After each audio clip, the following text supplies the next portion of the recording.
자, 내신 쑥쑥 답 맞춰보자. 1번은 4, 2번에 3, 3번은 1, 4번에 5, 5번에 4, 6번에 3, 7번에 1, 8번에 2, 9번에 2, 10번에 3, 11에 3, 12에 4, 13에 3, 14에 3, 15에 4, 16에 4, 17에 1, 18에 2, 그 다음에 19번은 자, 오른쪽 그림과 같이 유리컵에 물을 담고 종이로 덮은 후 거꾸로 뒤집어도 물이 쏟아지지 않는다.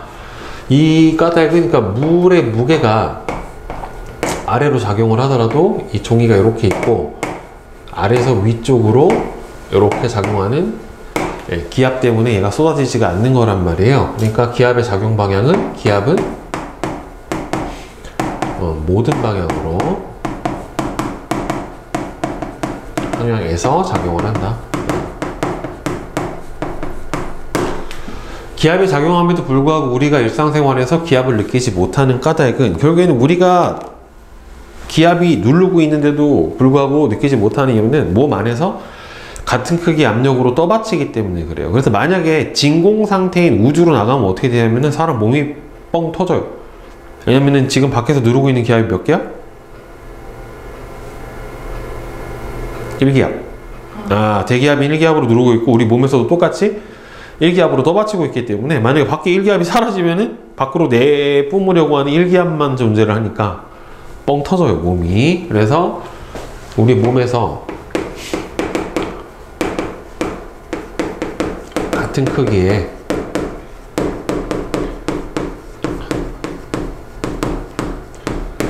압력이 어디로 작용하기 때문에요? 반대 방향으로 외부로 작용을 하고 있기 때문에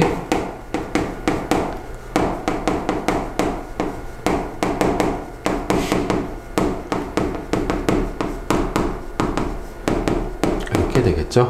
그 다음에 20번은 오른쪽 그림은 토리첼리의 기압 측정 실험인데 산에 올라가서 하게 되면은 산에 높은 산으로 올라가게 되면 어떻게 돼요? 기압이 낮아지죠. 그래서 요 H도 같이 어떻게 됩니까? 따라서 낮아지게 됩니다. 즉 높은 산은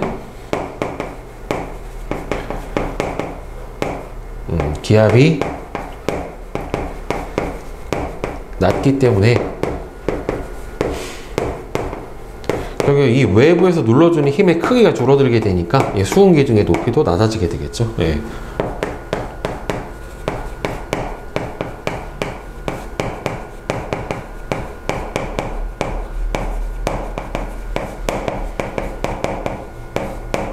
이렇게 될 거예요. 그 다음에 21번은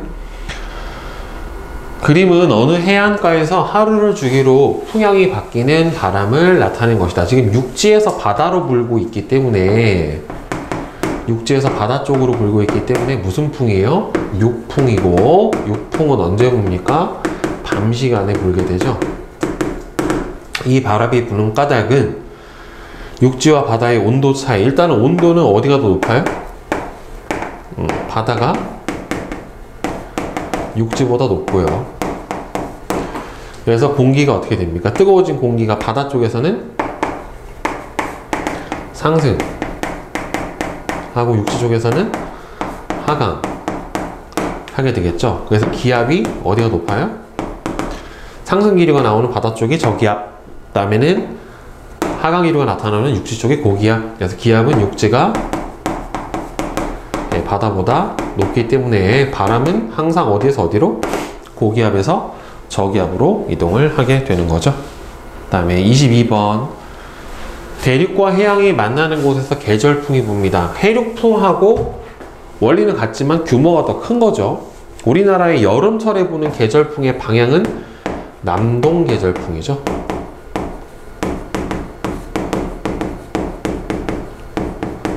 어디에서 어디로? 해양에서 대륙 쪽으로, 남동 쪽에서 북서쪽으로 바람이 불게 됩니다. 이와 같은 방향으로 바람이 부는 까닭을 대륙과 해양의 기압 차이를 포함해서 서술을 하시오 라고 했어요. 즉 언제는 여름에는 비열이 작은 육지가 바다보다 먼저 가열돼서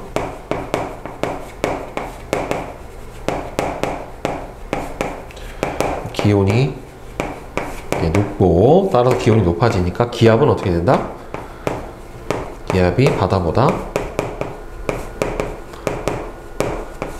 더 낮다. 네, 이렇게 써주면 되겠죠. 자, 그 다음에 오른쪽 실력 탄탄 1번은 3, 2번은 순서대로 써주면 기압이 제일 높은 데는 어디예요? C가 되겠죠. 그래서 770이니까 C, A, B 이렇게 될 거고, 그 다음에 3번은 5번입니다. 질문.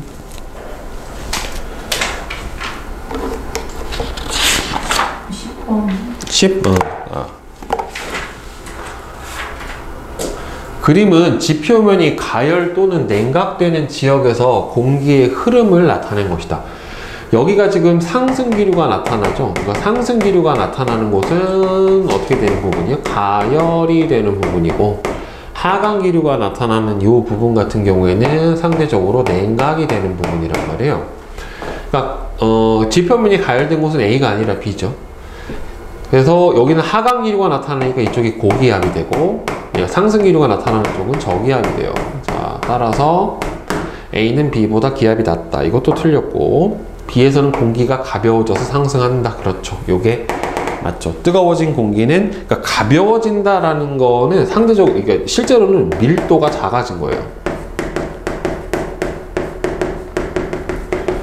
그러니까 무게가 가벼워졌다라는 것보다 단위 부피당 질량, 무게값이 가벼워졌다라고 보는 게 정확한 표현입니다. 그 다음에 또 18번. 자.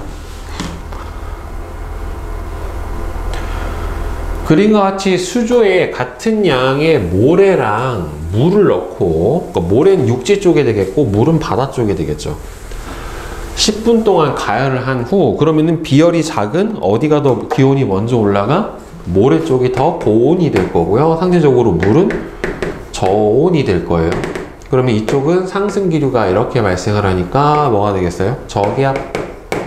여기서는 상대적으로 하강기류가 발생하니까 고기압. 그래서 물에서 모래 쪽으로, 이렇게 아래쪽으로 바람이 해양 용기가 이동을 하겠죠. 모래의 온도는 물의 온도보다 높지. 모래 쪽에서 공기의 상승이 일어난다. 이게 맞죠.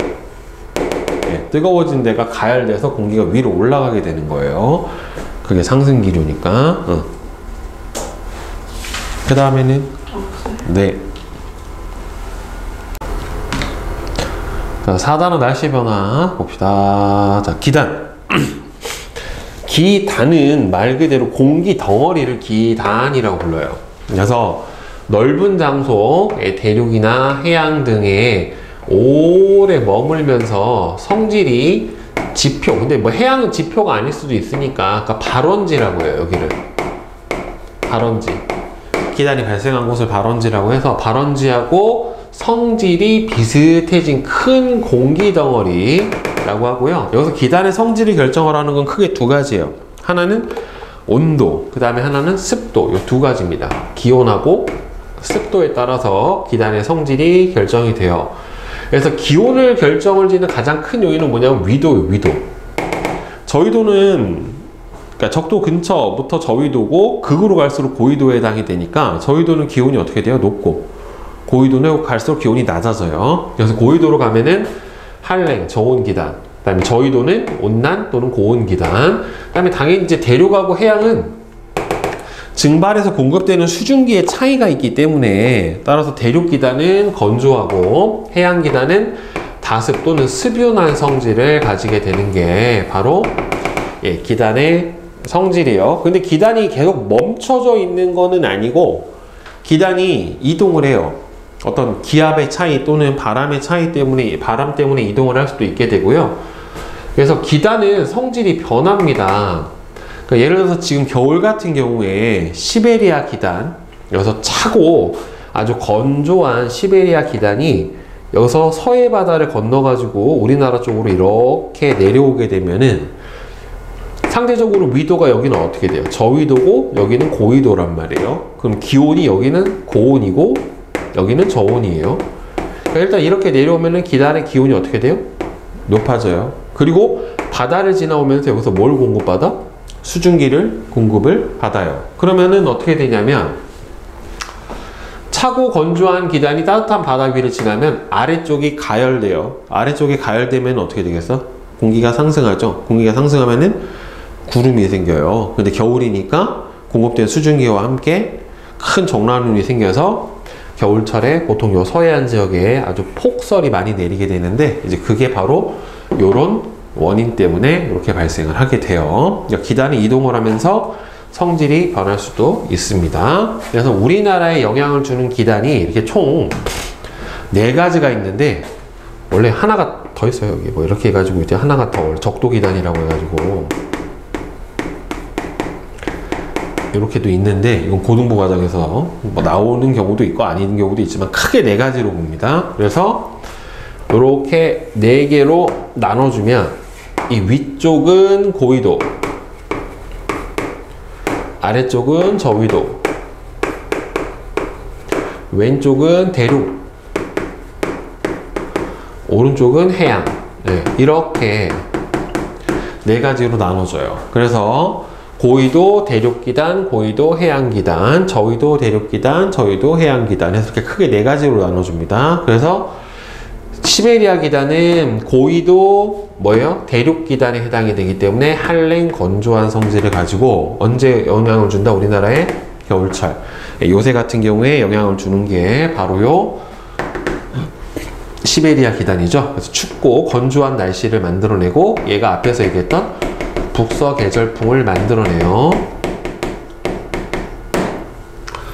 그 다음에 양쯔강 기단은 저위도 대륙성 기단이에요. 강이라도 강 유역 옆에는 다 대륙이기 때문에 그래서 저위도 대륙성 기단에 해당이 돼서 온난 건조한 성질을 가집니다. 그래서 봄, 가을에 주로 영향을 주게 되고 따뜻하고 건조한 날씨를 만들어내고 얘는 또 이동성 고기압이라고 해요. 다른 거에 비해서 이동을 좀 많이 해요. 그래서 이 양쯔강 기단의 영향을 받는 봄과 가을에는 날씨 변화가 좀 변덕이 심합니다. 날씨의 변덕이 심합니다.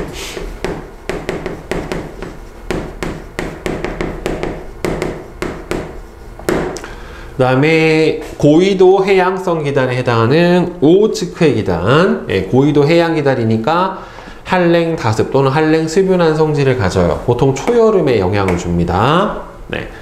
그 다음에 한여름에 영향을 주는 북태평양 기단은 저위도 해양성 기단에 해당이 되기 때문에 고온 다습해요. 역으로 한여름철에 영향을 주죠. 그리고 여름에 이 오호츠크의 기단하고 북태평양 기단이 서로 충돌을 해가지고 뭘 만들어내냐면 장마전선을 만들어냅니다. 두 기단이 충돌을 해서 장마전선을 형성을 해주는 기단에 해당이 돼요. 습기는 많고 둘 다 기온이 서로 반대인 두 기단이 충돌을 해서 장마전선을 형성을 합니다. 자, 그럼 지금 방금 이제 전선이라고 하는 게 나왔어요. 전선.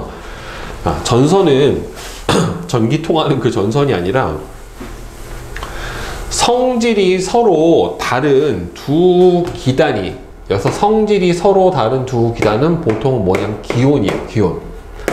기온이 서로 다른 두 기단이 서로 충돌해서 생긴 경계면을 전선면이라고 하고요. 이렇게 찬 공기랑 더운 공기랑 와서 만나는 이게 빵 부딪히는 이 경계면, 여기가 전선면. 이 전선면이 쭉 내려와서 지표랑 맞닿는 부분, 여기를 전선 이렇게 얘기를 해줘요. 그러니까 찬 공기하고 따뜻한 공기가 만나는 요 경계, 여기가 전선면, 이게 지표랑 닿는 이 부분을 전선, 이렇게 얘기를 해줍니다. 그러니까 전선을 경계로 해서는 서로 성질이 다른 두 공기가 부딪혀 있기 때문에 전선을 경계로는 기온, 습도, 바람, 기압 등 날씨가 크게 달라지게 돼요. 기온, 습도, 바람, 기압, 그 다음에 뭐 강수까지 해가지고 예, 이 날씨가 크게 달라지는 현상을 보이게 됩니다. 자, 그러면 전선은 보통 전선이 만들어지면은 필연적으로 같이 따라오는 게 바로 뭐냐면은 구름이 생성이 돼요. 그러니까 우리 앞에서 했던 구름이 생성되는 경우에 다 포함이 돼요. 왜 구름이 생성되는 경우가 크게 거기서 보면 네 가지가 있었다고. 그러니까 지표면이 불균등하게 가열을 할 때, 공기가 산을 타고 넘어갈 때, 찬 공기가 더운 공기를 밀어 올릴 때, 더운 공기가 찬 공기를 타고 상승할 때, 그 두 가지 경우가 바로 찬 공기가 더운 공기를 밀어 올릴 때, 더운 공기가 찬 공기를 타고 상승할 때, 이 두 가지가 한랭전선과 온난전선이 만들어지는 경우예요. 자, 그래서 한랭전선을 보게 되면은 찬 공기가 따뜻한 공기 아래를 파고들어요. 그러니까 찬 공기가 따뜻한 공기 아래, 밀도가 큰 찬 공기가 따뜻한 공기 아래를 파고들면서 따뜻한 공기를 위로 이렇게 밀어 올려버립니다. 이런 식으로요. 그래서 전선면의 기울기가 비교적 어떻게 돼요? 급해요. 이렇게 전선면의 기울기가 급하고 찬 공기를 쓱 많이 들어 올리기 때문에 상승 기류가 강해요.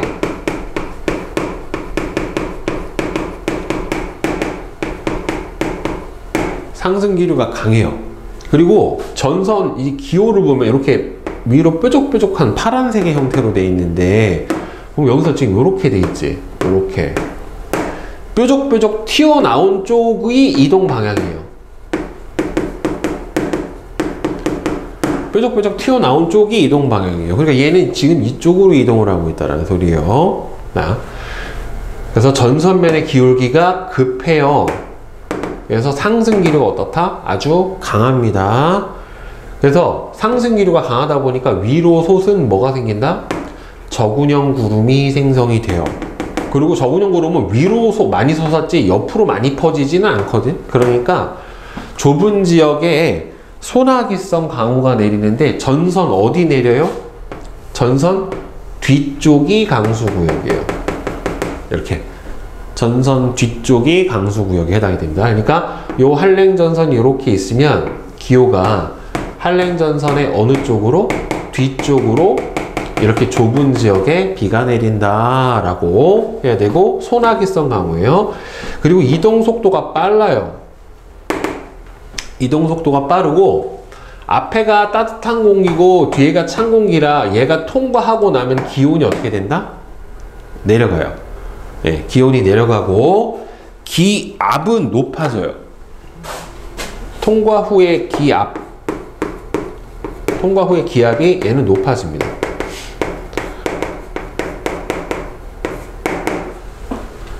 그 다음에 온난전선은 찬 공기를 따뜻한 공기가 이렇게 완만하게 타고 상승하는 거예요. 이런 식으로. 그래서 전선면의 기울기가 완만하고 여기서 보면은 이렇게 볼록볼록한 형태로 나와 있어요. 그러니까 구름이 어디 생기냐면 요 앞쪽에 넓은 지역에 생겨요. 상승 기류가 강하지는 않아요.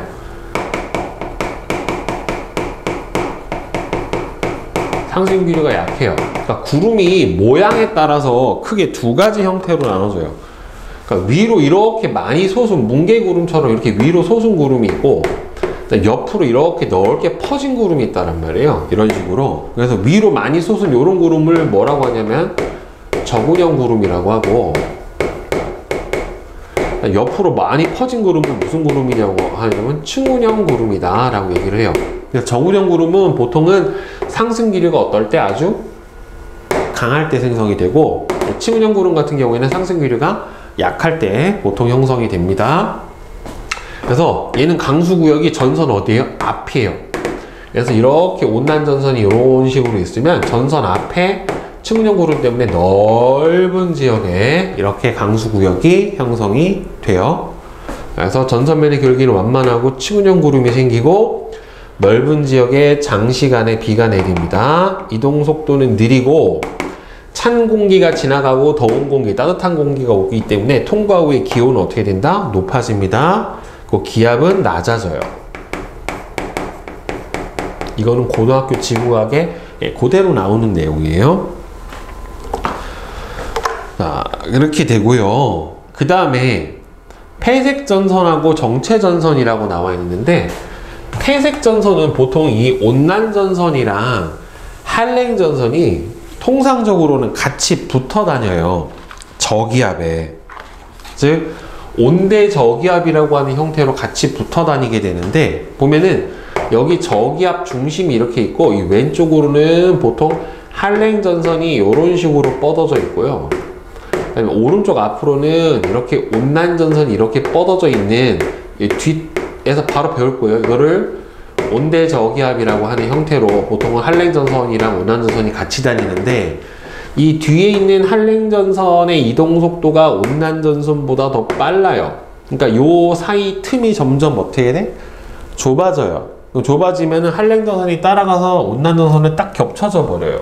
그럼 어떻게 되냐면 뾰족 볼록 뾰족 볼록 뾰족 볼록한 형태로 이렇게 겹쳐지는 요 부분을 바로 뭐라고 하냐면은 폐색전선이라고 얘기를 해줍니다.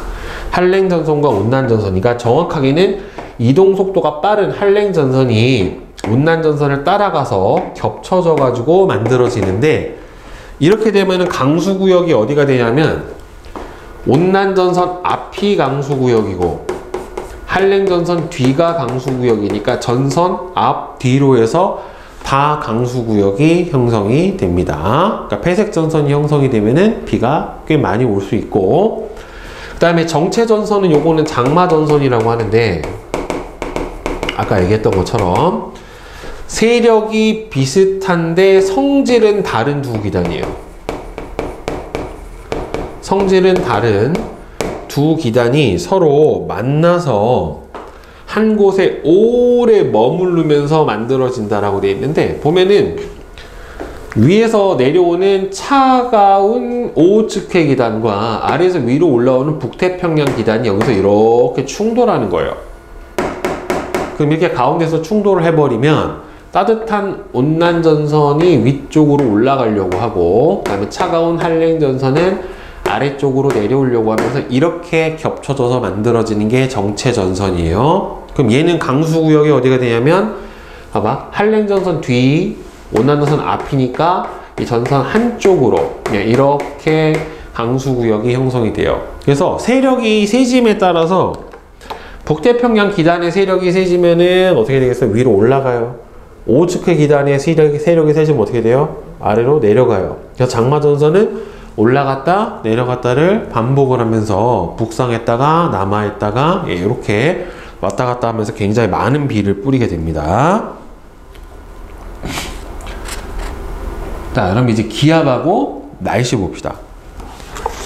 기압은 앞에서 잠깐 설명을 했지만 고기압하고 저기압하고 두 가지로 보통은 나눠진단 말이에요.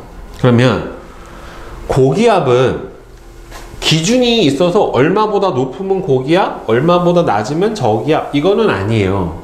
즉 주위보다 그냥 기압이 높은 곳이에요. 점점 주변 중심부로 들어갈수록 기압이 높아지면은 뭐가 되는 거예요? 고기압에 해당이 되는 거예요.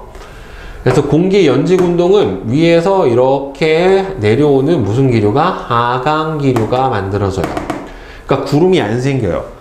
구름이 생기려면 기본적으로는 단열 팽창 과정이 일어나야 되니까 공기가 상승을 해야 되는데, 공기가 상승을 못하니까 하강하기 때문에 구름은 안 생기니까 날씨가 비교적 맑아요. 그래서 하강 기류가 해서 내려오면 여기 공기 밀도가 커지니까 들어온 공기가 밖으로 어떻게 돼야 돼요? 나가야 돼요. 이렇게 밖으로 뿜어져서 나가야 되는데, 그러면은 이 고기압 지표면에 있는 고기압에서는 공기가, 이거 또 어려운 편으로 뭐라고 일어나냐면 발산한다고요. 퍼져버리기 때문에. 근데 얘가 공기가 발산을 하는데 이렇게 방사형으로 그냥 이렇게 사방으로 직선형으로 퍼져나가는 게 아니라 어떻게 돼요? 불어져서 밖으로 나가는데 어떻게 돼요?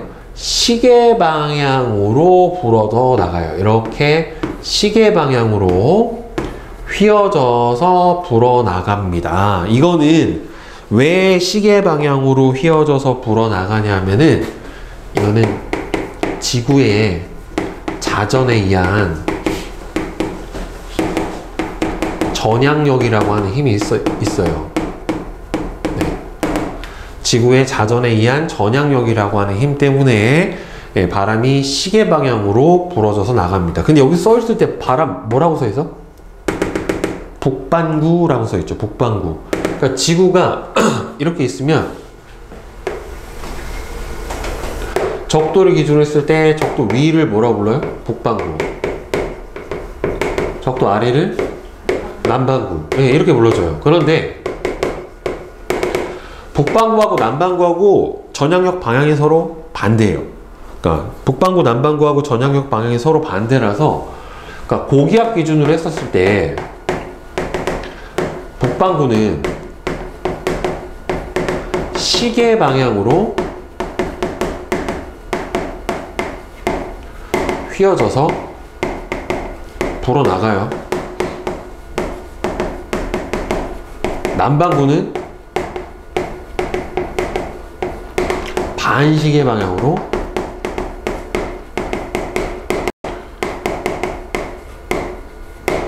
휘어져서 불어나가요. 그러니까 바람이 불어나가는 거는 똑같은데 전향력이 반대라서 북반구는 시계 방향으로 휘어져서 불어나가고 남반구는 반시계 방향으로 휘어져서 불어나갑니다. 서로 반대로 되어 있어요. 그 다음에 저기압에서는 이 고기압에서 휘어져서 불어나간 바람이 여기서 어떻게 돼요? 수렴을 해요. 그리고 저기압에서는 공기가 가열돼서 보통은 뭐가 발생하냐면은 상승기류가 발생을 하기 때문에 주변보다 여기가 공기가 올라가 버려서 기압이 낮고요. 상승기류가 생기니까 구름이 생성이 돼서 날씨가 흐리거나 비가 오거나 해요. 그러니까 바람은 북반구에서 반시계 방향으로 휘어져서 불어 들어갑니다. 그럼 남반구에서는 어떻게 되겠어? 시계 방향으로 휘어져서 불어 들어가요. 그러니까 불어 들어가는 건 똑같은데 전향력이 반대니까 휘어져서 불어 들어가는 방향, 휘어져서 불어 나가는 방향만 반대다 라고 생각을 해주면 됩니다. 자, 그러면 온대저기압. 온대저기압은 아까 선생님이 잠깐 얘기했던 것처럼 보면은 중위도 지방에서 북쪽에 찬 기단과 남쪽에 따뜻한 기단이 서로 만나 한랭전선하고 온난전선을 동반한 저기압을 온대저기압이라고 얘기를 해줘요. 보통 여기는 중위도 지역에서 생겨요. 그러니까 위도 30도에서 60도 사이 지역에서 생겨요. 그러니까 우리나라가 딱 여기에 해당이 되죠. 37.5도에 해당이 되는 거니까. 그럼 온대저기압은 가운데가 아까 선생님이 그려준 것처럼 여기가 저기압 중심부에 해당이 되고 왼쪽으로 남동쪽으로 한랭전선이 이렇게 뻗어 있고 그 다음에는 남서쪽으로 한랭전선이 뻗어 있고 남동쪽으로는 이렇게 온난전선이 이렇게 뻗어 있는 이런 형태로 되어 있어요. 그래서 중심부로 갈수록 여기가 저기압이니까 일로 갈수록 어떻게 기압이 낮아져요. 그 다음 이쪽으로 갈수록 기압이 다시 높아져야 돼. 왜냐하면 이렇게 들어갈수록 기압이 낮아지는 거기 때문에 중심부로 가서 기압이 낮아졌다가 다시 통과하고 나면 기압이 높아집니다. 그래서 여기가 온난전선이니까 요 앞에가 강수구역, 그다음 요 뒤에가 강수구역 좁게 이렇게 형성이 돼요. 그리고 봐봐, 여기가 저기압 중심이지. 그럼 아까 선생님이 저기압에서 뭐라고 그랬어? 바람이 반시계 방향으로 휘어져서 불어 들어간다라고 했잖아요. 그러니까 여기서 이렇게 되는 거예요. 이렇게 휘어져서 반시계 방향으로 이렇게 휘어 들어가니까 여기서도 보면은 바람이 이렇게 반시계 방향으로 휘어져서 불어 들어가요. 가운데가 저기압이니까. 그러면은 잘 봐. 온난전선부터 봐봐. 오른쪽. 자, 이 앞쪽은 여기가 강수구역이고 온난전선 앞에서는 무슨 바람이 불어요? 반시계 방향으로 휘어 들어가는 동풍이 불어요. 그 다음에 이 온난전선 뒤쪽은 따뜻한 공기가 있겠죠. 찬 공기, 더운 공기, 찬 공기란 말이야. 순서가. 왜냐면 아까 찬 공기를 더운 공기가 타고 상승을 하는 거고 그 다음에 더운 공기를 찬 공기가 밀어 올리는 거기 때문에 이렇게 돼요. 가운데 지역은 남서풍이 불어요. 네. 그 다음에 이 뒤쪽 한랭전선 뒤쪽은 무슨 풍이 불어요? 북서풍이 불어요. 그러니까 여기서 풍향을 잘 봐야 돼. 온난전선이 통과하고 나면 무슨 풍이 무슨 풍으로 바뀌어요? 남동풍이 남서풍으로 바뀌는 거예요. 그 다음에 한랭전선이 통과하고 나면은 남서풍이 북서풍으로 바뀌는 겁니다. 그리고 온난전선은 통과하기 전에 비가 오고, 통과하고 나면 구름이 없잖아요. 여기는. 얘는 통과하고 나서, 한랭전선은 통과하고 나서 비가 와요. 온난전선은 통과 전에 비가 오고, 한랭전선은 통과하고 나서 비가 온다. 자, 그래서 기온은 온난전선 통과하기 전에는 찬 공기니까 차다가 통과하고 나서는 더운 공기가 오니까 높아져요. 가운데는 높고, 여기는 상대적으로 낮고, 여기도 낮아요. 그 다음 여기는 좁은 지역에 소라기성 강우가 내리고, 그 다음 여기는 기온이 높고 날씨가 맑아요. 가운데 지역은. 오른쪽은 넓은 지역에 장시간에 비가 내리는 형태가 나타나게 됩니다. 그리고 아까도 얘기했지만 한랭전선의 이동 속도가 온난전선보다 어떻게 돼요? 빨라요. 빠르니까 요 사이가 어떻게 돼요? 점점 좁아져요. 그래서 아까 무슨 전선? 폐색 전선이 만들어지게 됩니다. 그리고 이게 지구 전체 대기 대순환으로 보면은 지구가 이렇게 있으면, 자, 위도별로 부는 바람이 달라요. 이렇게 돼 있을 때 여기가 적도고 0도고 여기가 30도고 여기가 60도고 여기가 극이에요. 90도고 이렇게 돼 있는데, 자, 30도에서는 북반구 기준으로 했을 때 북동무역풍이라고 하는 게 불고, 30에서 60도 사이에서는 이렇게 편서풍이라고 하는 게 불어요. 서에서 동쪽으로 부는 바람. 60도에서 90도 사이는 극동풍이라고 해가지고 이렇게 북동쪽에서 남서쪽으로 휘어져서 부는 바람이 불어요. 그러니까 여기를 무역풍, 편서풍,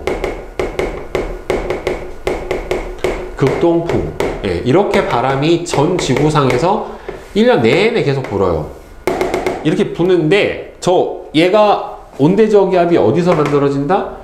30도에서 60도 사이 지역이에요. 그럼 30도에서 60도 사이 지역에서는 여기에 해당이 되고, 전 지구적으로 보면은 계속 무슨 바람이 부냐면 북반구에서 편서풍이라고 하는 바람이 불어요. 그러니까 편서풍이 부니까 얘가 이렇게 뻗어 있으면 편서풍이 계속 이쪽으로 바람이 계속 불고 있단 말이에요. 그러니까 이 온대 저기압이 어느 쪽으로 이동을 하겠어? 편서풍을 타고서 서쪽에서 동쪽으로 이동을 하게 돼요.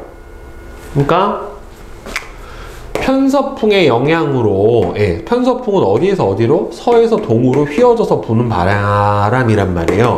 지구 대기 대순환 때문에 서쪽에서 동쪽으로 이동을 해요.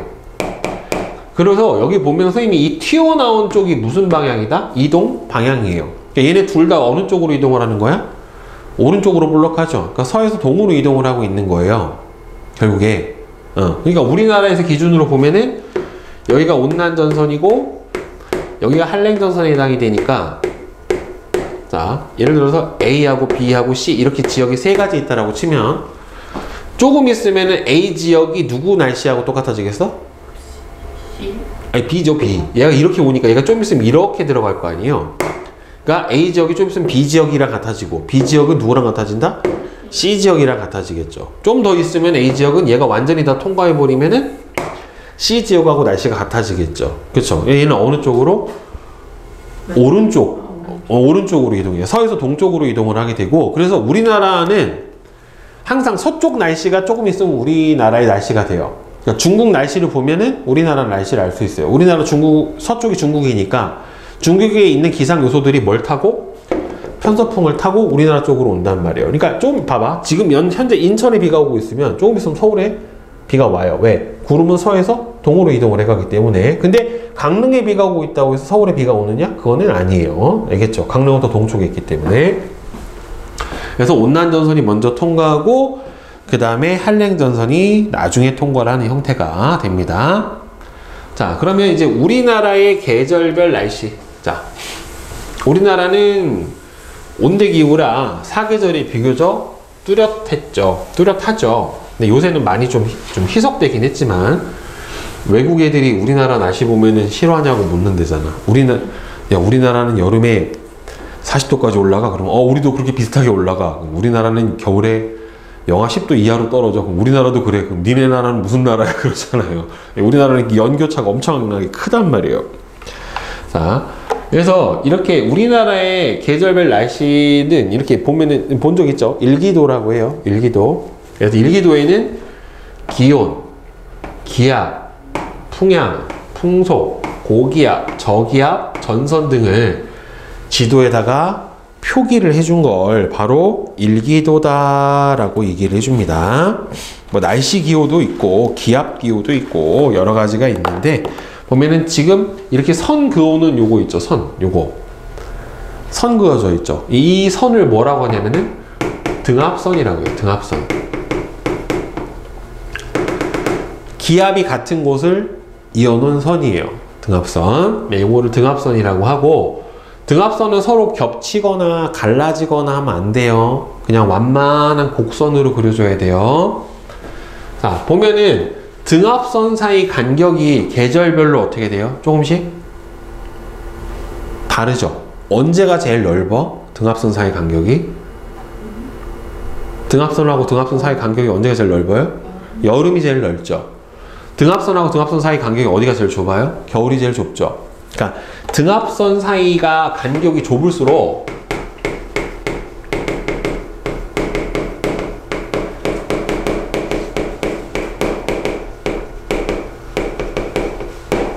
바람이 강해요.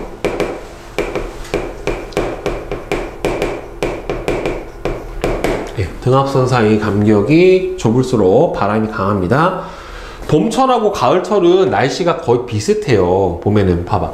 지금 저기압, 고기압, 저기압, 저기압, 고기압, 저기압, 고기압, 고기압, 다시 저기압, 저기압. 이런 식으로 저기압하고 고기압이 계속해서 반복돼서 나타나요. 고기압 지나가고 저기압 오고, 저기압 지나가고 고기압 오고 이렇게 돼요. 그럼 이렇게 나타나는 걸 뭐라고 하냐면은 이동성 고기압하고 이동성 저기압이 자주 지나가기 때문에 날씨가 자주 바뀌어요.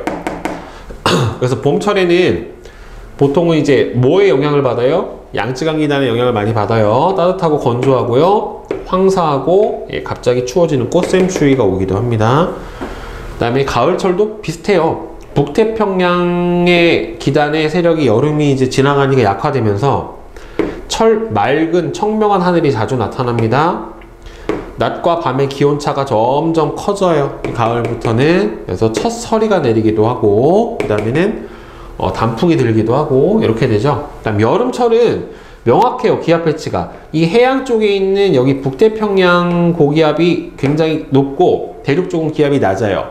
그래서 기압 배치가 남고북저형이다. 그러니까 해양 쪽이 고기압, 대륙 쪽이 저기압. 남고북저형. 그래서 무슨 풍? 남동 계절풍이 이렇게 불게 됩니다. 북태평양 기단의 고온 다습한 기단의 영향으로 덥고 습하고요. 남동 계절풍이 불고, 초여름에는 아까 얘기했던 오호츠크의 기단과 북태평양 기단이 만나서 장마 전선이 형성이 되고, 무더위, 열대야, 태풍이 오기도 합니다. 그 다음에 겨울철을 보면은 명확하죠. 서쪽 대륙 쪽이 고기압이고 동쪽 해양 쪽이 저기압이에요. 그래서 기압 배치가 서고 동저형의 기압 배치가 나타나요. 그래서 북서 계절풍이 이렇게 불게 됩니다. 시베리아 기단의 영향을 받기 때문에 굉장히 춥고 건조해요. 현재가 지금 요 시베리아 기단의 영향을 받고 있는 상태다 라고 볼 수가 있고, 한파나 폭설이 내리기도 하는 게 바로 요 겨울철 날씨의 특징에 해당이 됩니다. 그러면은 83부터 86까지 먼저 한번 풀어봅시다. 개념 속속 다 맞춰봅시다. 1번은 OOXX, 그 다음에 2번은 A는 시베리아 기단이고, 그죠? 그 다음에 얘는 오호츠크 기단이죠? 그 다음에 얘는 양쯔강 기단이고, 얘는 북태평양 기단이죠.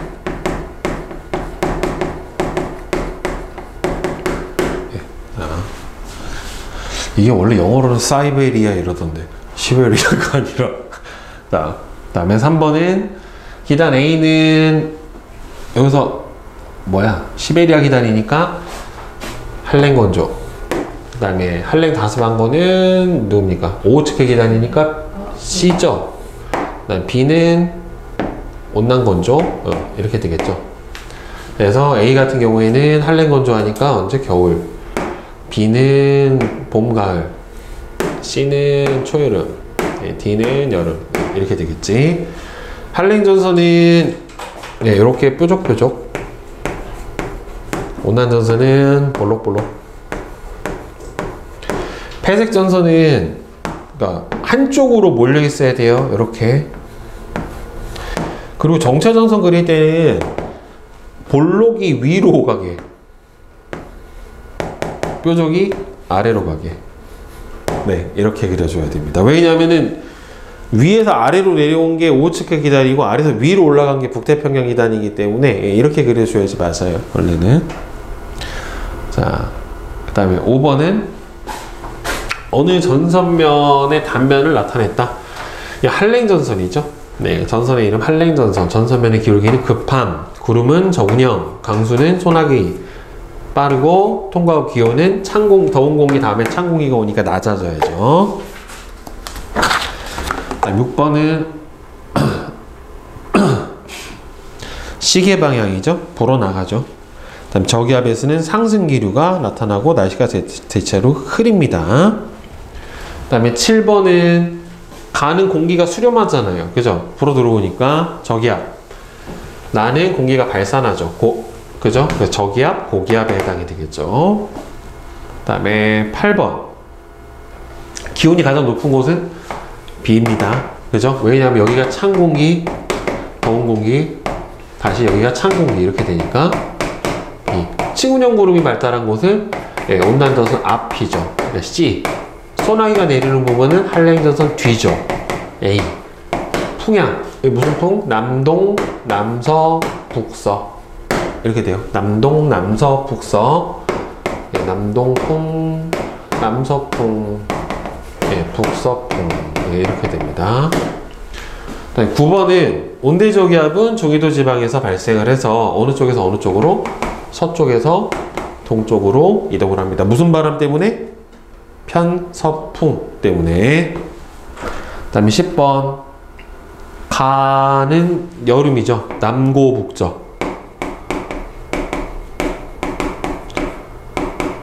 A는 겨울이죠. 서고동저. 겨울, 여름.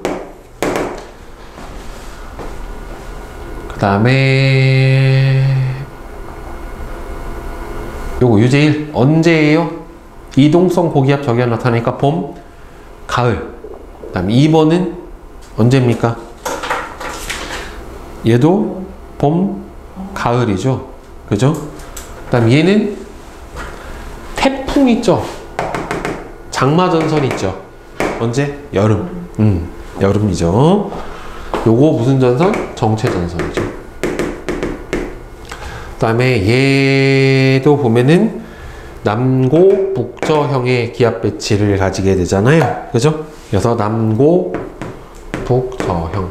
그 다음에 얘는 겨울철의 일기도죠. 서고 동저형의 기압 배치니까 겨울철의 일기도 서고 동저형. 얘도 마찬가지로 서고 동저형 겨울철의 기압 배치에 해당이 되는 거고 서고 동저형. 네, 이렇게 써주시면 될 것 같네요. 자, 그러면 숙제로 87부터 단원평가 문제까지 96까지 숙제를 해봅시다. 96까지 숙제. 네.